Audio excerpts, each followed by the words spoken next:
Attention, on n'y est pas encore, mais attention quand même. C'est marqué? Oui.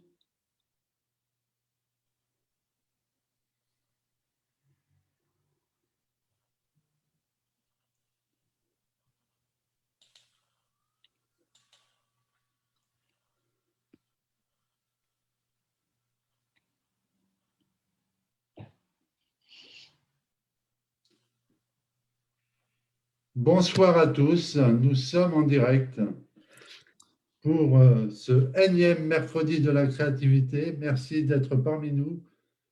La créativité a été, est et sera toujours au cœur d'une vie épanouie. En effet, que ce soit pour la vie en entreprise ou dans votre vie personnelle, mobiliser ses ressources pour produire des solutions et avoir de l'imagination pour parer les problèmes est la base de la réalisation de soi. Avez-vous, comme moi, ressenti que ce petit feu qui était en vous, plus jeune, d'imagination, de créativité, disparaissait lentement? Et oui, la vie quotidienne et les obstacles que l'on peut y rencontrer peuvent faire en sorte que ce feu s'éteigne. C'est pour cela que j'ai organisé les mercredis de la créativité. Bonjour, moi je suis Antoine Corfa, coach consultant en créativité.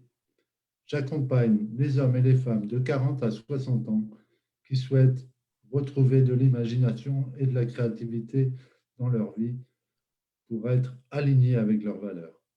J'accompagne également les TPE, les PME pour remettre de l'imagination dans les entreprises.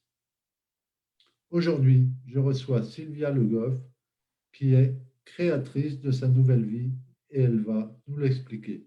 Bonjour Sylvia. Bonjour Antoine, bonjour à tous. Merci beaucoup d'avoir répondu à mon invitation. Mais je t'en prie.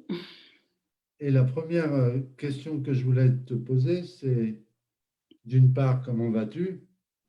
Je vais bien, merci. Et d'autre part, euh, peux-tu te présenter tes projets, ta philosophie, qui tu es en quelques minutes? Oui, alors je suis Sylvia Le Goff, journaliste de formation et avec un long parcours en tant que journaliste.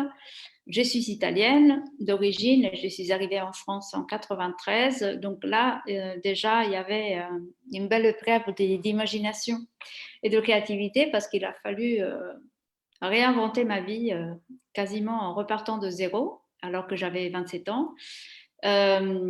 Acquérir déjà l'usage, voire la maîtrise d'une nouvelle langue que je n'avais jamais apprise auparavant. Et voilà, donc je fais le choix de me fondre dans la masse, de jouer l'intégration à fond pour vraiment être comme une Française, bien que mon accent m'ait toujours trahi, mais maintenant je l'accepte. De toute façon, je ne peux rien y faire et c'est bien. Aujourd'hui, j'ai choisi de me reconvertir. J'ai intégré l'Académie Zéro Limite il y a un an, ne sachant pas exactement pourquoi faire, mais avec l'envie quand même de changer moins en profondeur et d'acquérir de nouvelles compétences, être encore en évolution pour vraisemblablement accompagner à mon tour des personnes. Et voilà, c'est un projet qui est en cours, je suis en train d'affiner, mais ce qui est déjà très bien, c'est que j'écoute davantage ma créativité parce que cette créativité, comme tu le disais, elle était un peu en sommeil, pour ne pas dire ensevelie sous plusieurs strates de conformisme, de cadres, de situations avec lesquelles j'étais plus en phase parce que j'ai travaillé dans la presse professionnelle dans un domaine où je suis tombée complètement par hasard, qui était le transport routier de marchandises. Alors, ce qui m'a permis, qui pendant un temps a été créatif, parce que par rapport à d'autres journalistes italiens, j'étais quand même très, très spécialisée et ça m'a permis de surfer sur la crise, quand il y a eu la crise pour beaucoup de correspondants. Et donc, en soi, c'était un choix créatif parce qu'il était assez atypique, on va dire. Sauf qu'après, voilà, chemin faisant, je me suis rendu compte que c'était pas moi. Et puis, quand je suis quand même assez fâchée avec la routine, au bout de 13 ans, de toujours tourner dans le même bain avec les mêmes interlocuteurs, les mêmes sujets, j'ai failli exploser en vol. Et du coup, je me suis dit, non, là, j'arrête ça et j'essaie de me tourner vers autre chose qui me corresponde davantage. Et puis voilà, pour finalement être vraiment moi. Et je pense que la créativité, c'est d'abord être soi à 100%, se laisser être dans toutes ses facettes. Et justement, dans le milieu où j'étais, je ne pouvais pas être vraiment moi. Et pire que ça, je l'étais de moins en moins. J'étais trop dans la contrainte, dans l'adaptation. Et, euh, et c'est ça qui était en train de m'éteindre. Voilà. Donc, l'urgence de changer, de sortir de la cage. Il y a eu un peu un mouvement comme ça. D'accord. Donc, si j'entends ton parcours, là, tu as fait preuve de créativité euh, dès l'âge de 27 ans, quand il a fallu que tu t'intègres à la société française, euh, et tu as fait preuve de créativité parce que tu parlais d'atypisme. Tu aimes bien, donc, en général, les créatifs, souvent sont un petit peu atypiques, quoique j'aime pas trop ce mot-là, mais voilà. Euh, donc, tu as fait preuve de créativité dans ton ancien travail et maintenant tu fais preuve de créativité dans ton nouveau projet. Oui, tout à fait. Donc, sans cesse en créativité. Et alors, moi, honnêtement, j'ai envie de te tirer mon chapeau parce que pour arriver en France à 27 ans et devenir journaliste, il faut maîtriser à fond la langue française. Bah, Comment c'est tu as l'outil de fait travail. Donc, comment tu as fait en si peu de temps pour maîtriser notre langue Alors, si compliquée d'ailleurs à maîtriser? oui, oui. Bah, il se trouve que j'ai un don. Est-ce que J'ai tu une as fait oreille. preuve d'imagination pour ça aussi? Oui, certainement, certainement. La créativité et l'imagination aident à trouver des solutions, clairement. Dans toute situation, c'est comme ça qu'on arrive à trouver la solution souvent. Alors, comment j'ai fait? J'ai un don, j'ai une oreille musicale assez développée, ce qui fait que j'arrive à reproduire les sons que j'entends. En fait, j'absorbe. Je ne fais rien avec ma volonté, ça se fait tout seul. Et ça m'arrivait déjà en Italie quand j'ai côtoyé des personnes qui n'étaient pas de ma région. Au bout de quelques jours passés à côté d'elles, je parlais avec leur accent, mais sans le vouloir. Je suis une éponge par rapport à ça. Et du coup, ça m'a énormément aidé pour apprendre les langues étrangères. Ce qui m'a aidé aussi, c'est de venir ici, forcément, de venir, donc être en immersion totale avec des grosses difficultés au début, clairement. Mais bon, j'avais fait mes premiers stages dans la presse française alors que j'étais encore en train d'étudier le journalisme en Italie. Et ça m'a beaucoup boosté, surtout les stages dans la presse locale à Ouest-France, où j'ai eu la chance de tomber sur des journalistes extrêmement bienveillants qui n'avaient pas d'a priori, qui m'ont vraiment aidé, appris le métier. Et moi, du coup, moi, j'ai mis toute ma bonne volonté et en m'appuyant aussi sur ce don, j'ai réussi, j'ai beaucoup avancé, j'ai beaucoup progressé. Et puis, c'est à force de pratiquer, à force de lire, d'écouter, de se prendre des baffes et des maux de tête en écoutant la télé avec sa famille, en comprenant rien. Quand il y avait Coluche à la télé, je comprenais strictement rien au début, c'était un calvaire absolu. Donc oui, je suis passée par des phases qui n'étaient pas évidentes. Mais bon, voilà, j'ai réussi. J'ai réussi et puis j'ai réussi à maîtriser cette langue qui était carrément l'outil de travail pour mon métier. Ah oui. Donc voilà, ça s'est fait, j'ai envie de dire, ça s'est fait. Voilà, pas tout seul peut-être, mais oui.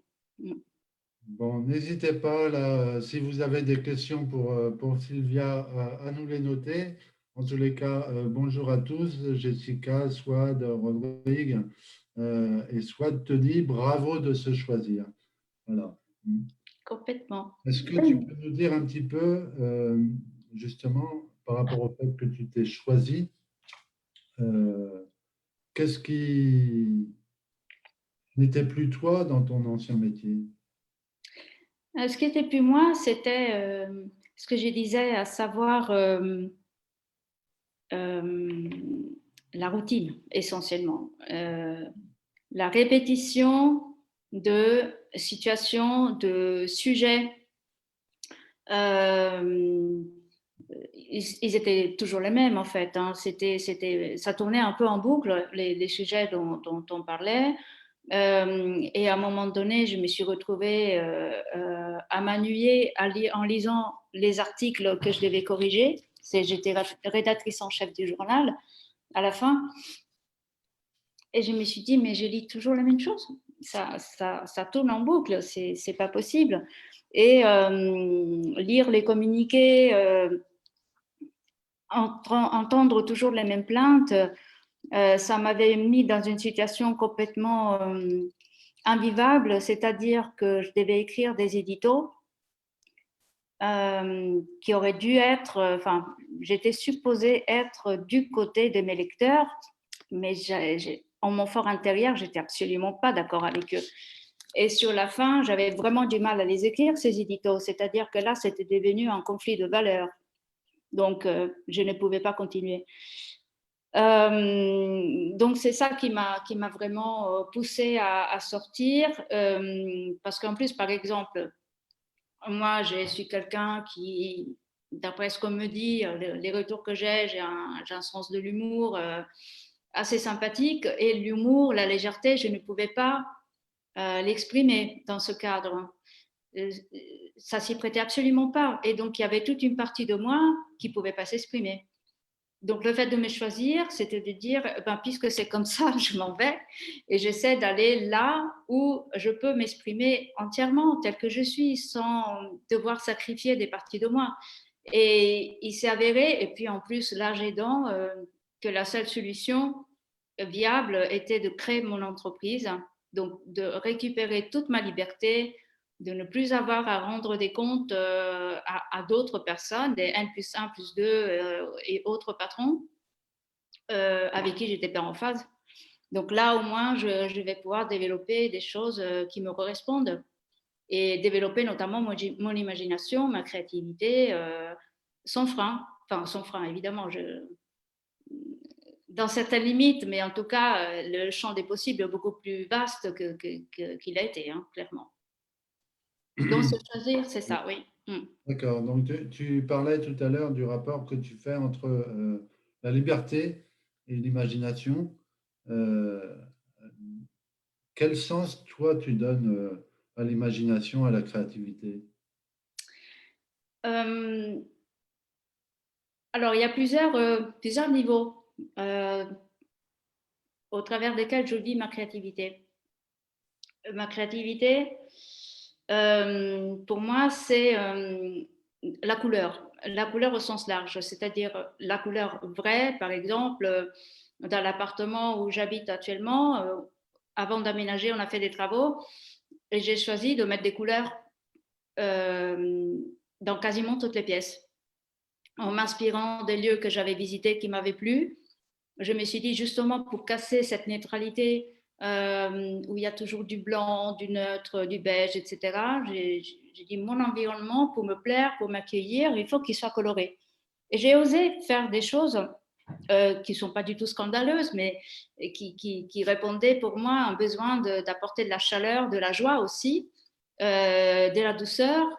Et je me suis dit, si je ne le fais pas chez moi, je le ferai nulle part. Par exemple, donc la présence de la couleur, mais la couleur aussi par le dessin que j'investis beaucoup et de plus en plus depuis quelques mois. La couleur aussi dans l'écriture. On peut avoir un style coloré. Moi, j'ai un style qui est très imagé, à la fois dans mon expression orale et puis quand j'écris également. Et je pense que c'est une forme aussi d'imagination, c'est une forme de créativité que de ne pas se conformer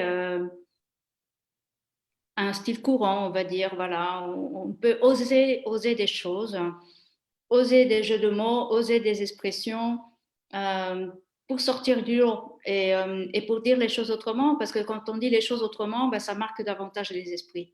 D'une part, ça peut rendre aussi certaines idées plus belles, plus impactantes, et puis ça porte de l'air, c'est important. Et de manière un peu plus, on va dire, philosophique, pour moi, la créativité, c'est vraiment l'outil de choix pour trouver des solutions. Quelle que soit la situation, souvent, c'est la créativité qui donne la clé pour sortir d'une situation problématique, voire pour retourner une situation problématique à son avantage.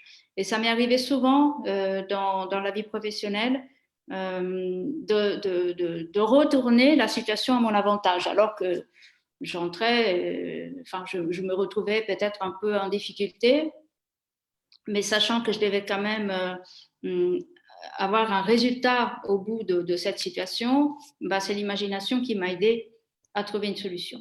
Et pour moi, c'est un concept très important, justement, parce que je pense qu'en ce moment, dans le moment qu'on vit, on a vraiment besoin de créativité, parce que la créativité nous aide à nous ajuster, à nous adapter, à trouver notre voie. Et je pense que c'est important maintenant parce que on est tous confrontés à un cadre, à une situation très contraignante où on ne décide pas grand-chose.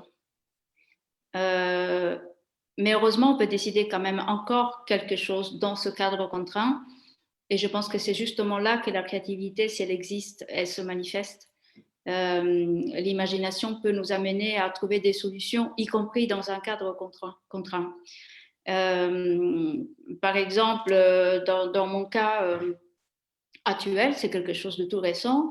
Je pense que le fait d'avoir choisi là tout récemment d'essayer de changer de lieu de travail, c'est-à-dire sortir de chez moi pour travailler, ne serait-ce que 2 ou 3 jours par semaine, c'est une solution qui me permet de m'aérer, qui me permet de ne pas tuer ma créativité. Et c'est une solution créative aussi dans le sens où j'ai jamais fait ça, c'est-à-dire d'aller dans un lieu de coworking. Je suis à mon compte, donc a priori, aujourd'hui, je n'ai pas encore de bureau. Mais le fait d'être tout le temps chez moi, c'est devenu difficile. Alors, j'ai tenu bon toute l'année 2020, mais là, c'est vraiment important pour moi de changer. Et du coup, j'ai cherché des solutions, je me suis renseignée. Et je pense que c'est ça aussi, l'imagination, c'est de chercher des solutions, de se dire, il y a peut-être encore une possibilité de sortir d'une situation compliquée si on cogite un petit peu. Et les solutions existent, dans certains cas, évidemment. Voilà. Donc, tu associes, en fait, si je comprends bien, créativité et sortir de ta zone de confort. Aussi, aussi, bien sûr, bien sûr. Oui, oui. Alors, de toute façon, la créativité, enfin, l'injonction qu'on peut se faire à soi-même, soit créatif ou créative, pour trouver une solution, par exemple, eh ben, ça implique aussi qu'on sorte de notre zone de confort. Mais pas tellement enfin, pour finir, c'est pas tellement, ce que j'en retiens, c'est pas tellement la prise de risque.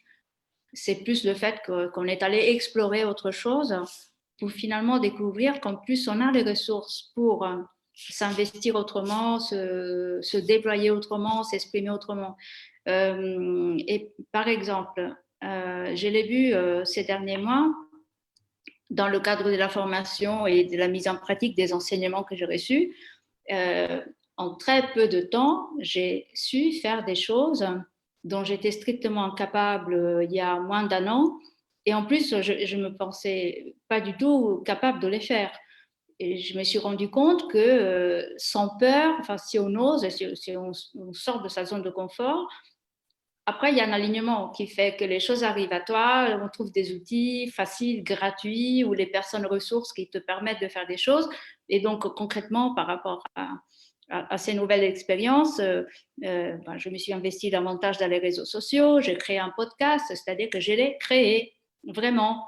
J'ai commencé à faire du montage vidéo, ce sont des choses que je n'avais jamais faites auparavant. Mais en ayant un esprit créatif et un peu explorateur, en fait. C'est ça l'idée. Il faut une partie un peu avoir envie de défricher, d'explorer de nouveaux territoires. Et avec cette envie-là, c'est une façon de voyager dans sa tête et avec ses compétences. Et si on a ces moteurs-là, on arrive quand même à faire des belles choses pour découvrir finalement qu'on a un potentiel inouï en nous. C'est ça qui est beau dans l'histoire, c'est que le fait d'explorer sa créativité, d'explorer de nouveaux territoires, nous montre finalement que ça attendait juste de sortir de nous, de s'exprimer. Mais on avait déjà ça en nous, en potentiel. C'est ce que j'ai appris ces derniers mois. Enfin, je me suis apporté la preuve de ça. Je reviens un petit peu en arrière. Tout à l'heure, tu parlais des preuves de ta créativité pour tirer avantage d'une situation au sein de ton milieu professionnel à l'époque. Oui. Et c'est justement ce que je disais en introduction. Mm-hmm. Voir que dans la vie de l'entreprise, si on n'est pas créatif, ben, on n'arrive pas à surmonter les obstacles. Donc, du coup, est-ce que tu peux nous donner un exemple de ça? Alors, pareil, c'est à plusieurs niveaux. Dans mon expérience, après, je ne sais pas si ça parle à tout le monde, mais les situations auxquelles je pensais tout à l'heure, c'était des situations je ne sais pas, reportage ou conférence de presse où le temps passait et il n'y avait strictement rien comme info et j'avais aucune matière à traiter. Et donc, j'étais très embêtée. Il fallait absolument que j'ai de la matière. Ou alors, je voyais mes confrères bâiller ou se dire il n'y a rien à tirer de cette conférence de presse. Et moi, je ne pouvais pas rester sur un constat. En gros, je me suis déplacée pour rien et en rester là. Donc, je prenais beaucoup de notes et je trouvais toujours un ou deux sujets sur lesquels faire rebondir des personnes, voire soit à l'issue de la conférence de presse, aller les voir, poser des questions ou alors les rappeler après. Euh, pour faire en sorte quand même que ça débouche sur quelque chose de concret et que j'ai de la matière à traiter. Donc, pour ça, il faut une vigilance, il faut une souplesse de l'esprit, une agilité qui permet quand même de rebondir, même si on a un tout petit tremplin qui se propose à nous dans la situation donnée. Mais voilà, l'imagination peut nous aider à faire éclore une opportunité qui n'est pas évidente. Et ça, c'est un exemple. Et sur un mode plus léger, mais qui est quand même aussi important pour les relations humaines, quand j'étais dans ce journal, sans qu'on m'ait rien dit, j'ai décidé qu'on ferait l'arbre de Noël, alors que ça n'existait strictement pas. Et du coup, ça a fédéré, chacun a voulu participer, acheter, apporter des guirlandes, des décorations. À l'autre bout du couloir, il y avait un autre service et ils ont fait pareil. Donc, il y a une émulation sympathique qui s'est créée là-dessus. Voilà, si moi je m'étais conformée à l'ambiance, au cadre, il n'y avait rien qui m'aurait incité à prendre cette initiative. Mais je l'ai prise parce que pour moi, il manquait quelque chose de l'ordre de la convivialité, il manquait quelque chose de l'ordre de la poésie, de l'ordre du jeu, de l'ordre de l'enfance aussi, quelque part. C'est-à-dire, ce n'est pas parce que je suis dans un cadre professionnel que je dois mettre un tailleur à ma tête. Voilà. Donc, il fallait faire quelque chose. Je l'ai fait et ça a fonctionné. Voilà 2 exemples. Mettre un tailleur à ma tête. Ça, Mmh. tu parlais que tu triturais la langue française et que tu inventais des expressions. Oui, Eh bien, en voilà une. voilà. Voilà. Ça vient de naître, c'est un nouveau concept. Oui, un nouveau concept, c'est le mettre son tailleur à sa tête. D'accord. Voilà. Super. Et qu'est-ce que je voulais te dire? Comment tu vis ça au quotidien? Enfin, le fait d'avoir beaucoup d'imagination, ça fait, ça tourbillonne dans la tête quand on a beaucoup d'imagination. est-ce que c'est pas fatigant même pour toi euh, d'avoir beaucoup d'images? Est-ce que c'est pas fatigant à force dans son esprit, dans son cerveau? Alors, il y a des vagues de créativité, d'imagination. C'est-à-dire que je ne suis pas tout le temps en mode créatif, heureusement. Mais il y a des moments d'inspiration, en fait, c'est ça. C'est ça. Ça se manifeste comme ça. Il y a des moments d'inspiration qui peuvent venir de quelque chose que j'ai lu, de quelque chose que j'ai entendu, lu, de conversation, enfin peu importe. Il y a comme ça des ricochets là-haut qui font que d'un élément, paf, paf, paf, j'arrive à... Mais c'est ça, c'est l'idée, voilà.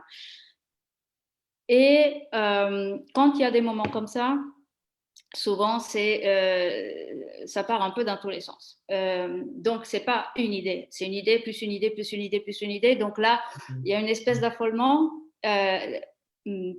qui n'est pas que désagréable quand même, mais voilà, il y a une tension quand même à l'intérieur. Il faut vite poser ce qui vient de jaillir. Puis après, on y revient, la tête reposée, et on voit concrètement ce qui est faisable, ce qui est viable, ce qui est vraiment intéressant ou pas, ce qu'il faut développer ou pas. Mais voilà, ça se passe comme ça. Ce sont des vagues d'inspiration, d'intuition. Et après, ce qui est intéressant, et c'est là qu'il est important de se choisir et de s'écouter, de se respecter dans cette intuition-là, c'est de ne pas être tenté par l'envie de laisser de côté en se disant ah ouais non mais finalement non c'est pas une si bonne idée ou alors si ça se trouve ça va pas marcher, enfin des petites phrases comme ça qui font que soit on laisse tomber, soit on met de côté mais loin, de côté loin, donc on procrastine et on laisse tomber des choses qui pouvaient être intéressantes. Donc après il faut être vigilant par rapport à ses propres ennemis internes qui peuvent eux aussi tuer la créativité ou la bâillonner. Donc voilà, c'est gérable, finalement, c'est assez gérable. À la limite, je pense que c'est plus dangereux de, de ne pas être vigilant sur ses ennemis, qui peuvent s'appeler syndrome de l'imposteur, pour ne pas le nommer, entre autres, et qui font que, voilà, tu parlais de grains de folie, de feu. Ben c'est sûr que si on reste sur une connotation grain de folie, on n'a pas spécialement envie d'être fou. Donc, après, les mots ont leur importance aussi. Le grain de folie, on l'appelle comme ça juste parce qu'il est nouveau. Souvent, il est juste nouveau. Il est différent d'un cadre. C'est une autre note dans le concert, mais qui n'est pas forcément cacophonique. C'est une note différente, point, qui amène une autre mélodie. Et pourquoi pas? Faut avoir le courage d'alimenter cette vague-là et aller expérimenter de nouvelles mélodies. Une Italienne qui nous fait des métaphores musicales, c'est pas surprenant, tant la culture musicale est très forte là-bas. Voilà, mais super. Donc, si tu donnais des conseils aux auditeurs, là, tu dis, quand ça vous arrive, là, ces périodes d'intuition, d'imagination, c'est de se poser. Alors, quand tu dis se poser, ça veut dire écrire? Écrire, Par exemple, oui, oui, oui. oui, et surtout pas laisser s'échapper une idée ou permettre à l'oubli de l'étouffer complètement. Oui, si, bah, surtout si on est très pris et qu'on peut avoir des moments de fatigue, on peut oublier, tout simplement, on peut oublier. Donc, pour ne pas oublier, faut écrire, oui. Laisser une trace assez rapidement de ce qui vient à l'esprit. Euh, il vaut mieux. Il vaut mieux. Et par exemple, je pense, en disant ça, je pense à parfois des nouvelles. Il m'est arrivé d'écrire des nouvelles. Et en fait, la nouvelle s'écrit toute seule dans ma tête. Ça m'est arrivé comme ça, d'un jet, tout seul. Enfin, c'est. Voilà. Et ça, c'est jouissif parce que je ne suis pas devant la page blanche en attendant que. À la limite, je ne me pose pas devant la page blanche en attendant que, je fais autre chose. Et puis tout d'un coup, ça vient. Et c'est juste formidable. C'est juste formidable. Ah ben, je veux bien croire. Donc, mesdames et messieurs, Sylvia, ici présente, nous parlait qu'elle était journaliste dans une ancienne vie et qu'elle était en train de préparer son nouveau chemin professionnel autour de l'accompagnement. Et là, on apprend qu'elle écrit des nouvelles, tranquille. Voilà, seule. Et c'est super, super. Hmm. Donc, c'est que pour toi, ou tu as publié? Mais là, j'ai pas entamé une grande carrière de quoi que ce soit. Pareil, ça m'est arrivé par vagues, des nouvelles qui sortaient toutes seules, et puis bon, voilà. Et puis là, j'ai participé à un concours, donc je ne connais pas encore l'issue. Et il fallait écrire une nouvelle, et ben voilà, elle est venue toute seule. Et je l'ai écrite et je l'ai envoyée, et j'attends. Mm, D'accord, mm. super. Alors, Alison te dit, oh génial, j'aimerais avoir une inspiration comme ça. Ah oui, Alors, oui, ben là, pareil, j'ai pas vraiment de recette. Il y a des choses comme ça qui se font, comme je disais tout à l'heure, c'est-à-dire que ça soit l'inspiration pour écrire, que ça soit aussi des dessins plus ou moins réussis. Il arrive à un moment où moi, j'ai eu la sensation que la chose faisait à travers moi. C'est-à-dire, je n'étais qu'un canal à travers lequel quelque chose passait, arrivait à mes doigts et mes doigts bougeaient comme il fallait. Je n'étais pas spécialement dans un état de transe ou d'hypnose ou quoi que ce soit. C'est juste qu'il s'est produit quelque chose, mais je pense que ça ne peut arriver que quand on est complètement détendu, qu'on lâche prise et justement euh, on n'est pas figé dans une obligation de résultat. C'est quand on est figé dans une obligation de résultat, c'est là que ça bloque. tout à On fait. stresse et ça bloque le flux, ça bloque justement l'inspiration. Et là, dans le dessin notamment, ça m'est arrivé plusieurs fois. Et en plus, dans l'interaction avec l'outil, que je découvre parce que je suis aussi, enfin, je suis complètement dilettante, j'ai pas pris de cours, mais j'expérimente, pareil, je vais aller dans des territoires plus ou moins connus. Et parfois, c'est le pinceau qui m'apprend des choses. Le pinceau qui se pose sur la feuille fait un effet que je n'avais absolument pas prévu. Et je me dis, ben, chouette. Donc, il y a aussi une phase d'émerveillement, un peu comme un enfant qui découvre des choses. C'est le pinceau qui m'apprend. Je dis, tiens, moi, je me pose comme ça, regarde ce que je fais comme effet. Et à partir de là, je dis, tiens, alors je comprends qu'avec ce pinceau, je peux faire ça, etc., etc. Ou alors, tout récemment, avec un logiciel de dessin, c'est en cliquant complètement au hasard que j'ai vu des choses magnifiques arriver.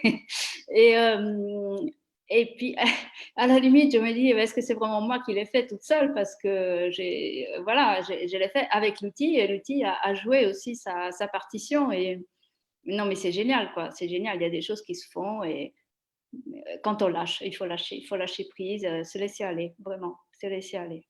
Ouais, Alison est complètement d'accord puisqu'elle nous dit, tu as raison, c'est la bonne méthode de lâcher prise. D'ailleurs, cher public en délire, lundi dernier, on parlait justement du lâcher prise pour la créativité. Je vous invite à aller revoir ce live sur ma page ou sur YouTube, euh, puisque effectivement le lâcher prise est très important dans le processus imaginatif et créatif. Qu'est-ce que tu as envie, Sylvia, de dire à notre public en plus un truc, une astuce, un conseil par rapport à la créativité? Ce que j'ai envie de dire, parce que ça me paraît vraiment important, hum, la créativité, c'est, c'est un miroir, c'est un mode d'expression de qui nous sommes vraiment, au fond de nous-mêmes. Et je pense qu'il est très important de s'autoriser à vivre cette facette de nous. Je pense que tout le monde ne s'autorise pas à s'exprimer vraiment complètement. Euh, j'ai envie d'inviter un peu le public à sortir du cadre. Euh, il y a le cadre, la norme, la recette que l'on trouve dans un bouquin sur Internet. J'invite à expérimenter sa propre touche changer un ingrédient, et ça je parle au sens propre, au sens figuré, changer un ingrédient ou changer les doses de cet ingrédient, voir ce qui se passe. Parce qu'on le sent comme ça, parce qu'on a envie d'essayer. Voilà. Y compris au sens propre, par exemple, pour une recette de cuisine. Alors, complètement. Complètement. Sans tout chambouler, parce que sinon on va vraiment faire autre chose. Mais ne pas s'interdire d'apporter une variante ou de... Je me le disais encore récemment, quand je fais du chocolat chaud, moi je mesure à l'œil. Voilà, mais de façon complètement pifométrique. On mesure tout à l'œil. Donc, Et l'autre voilà. jour, quelqu'un m'a demandé la recette de la pâte à crêpes. Ben, je ne suis pas capable de lui donner parce que je mesure tout à l'œil. Ben oui, voilà. Ce qui fait que ta recette est unique. Voilà. Oui, et elles sont bonnes, d'après mes enfants. Ben D'après oui, moi aussi. Donc, bien sûr. y a pas de souci. Donc, voilà. Autre chose pour notre public en délire, qu'est-ce que tu as envie qu'ils retiennent de cet échange? Le lâcher prise dont on a parlé, puis se faire confiance. En fait, oui, c'est une façon d'enfoncer un peu le clou de ce que je disais tout à l'heure, mais faire confiance parce que notre intuition qui est derrière l'imagination, souvent, elle nous mène au bon endroit. Donc, il n'y a pas de raison de ne pas l'écouter. Il n'y a pas de raison d'écouter ceux qui veulent qu'on ne l'écoute pas. Voilà, je pense que c'est une bonne chose, ça libère, ça allège aussi, ça apporte énormément de légèreté. Et puis, je pense que ce qui est très beau à vivre, c'est cette sensation de waouh, mais je suis capable de faire ça. Voilà, ne serait-ce que comme ça, de temps en temps, pouvoir s'offrir ce moment où on peut se surprendre soi-même. C'est ça qui est beau, très beau. Ça fait du bien. Sortez du cadre, surprenez-vous, ajoutez des ingrédients, changez de recette. Voilà, c'est ce que nous explique Sylvia aujourd'hui. Merci beaucoup, Sylvia, Merci à pour toi, merci à vous. cet entretien. C'était très parlant, j'espère, pour le public. En tous les cas, tu nous as apporté beaucoup de valeur. Merci. Et je vous retrouve mercredi prochain où j'accueille Laetitia Mastroianni, qui n'est pas italienne mais corse. Aurait pu.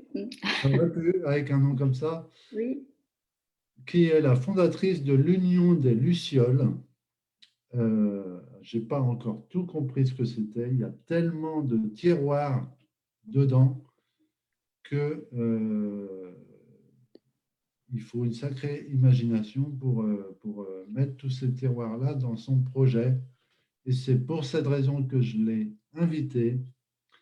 Vous allez découvrir l'Union des Lucioles et Laetitia mercredi prochain à 18h30. Je vous souhaite une bonne soirée. À très bientôt tout le monde. Bye. Bonne soirée.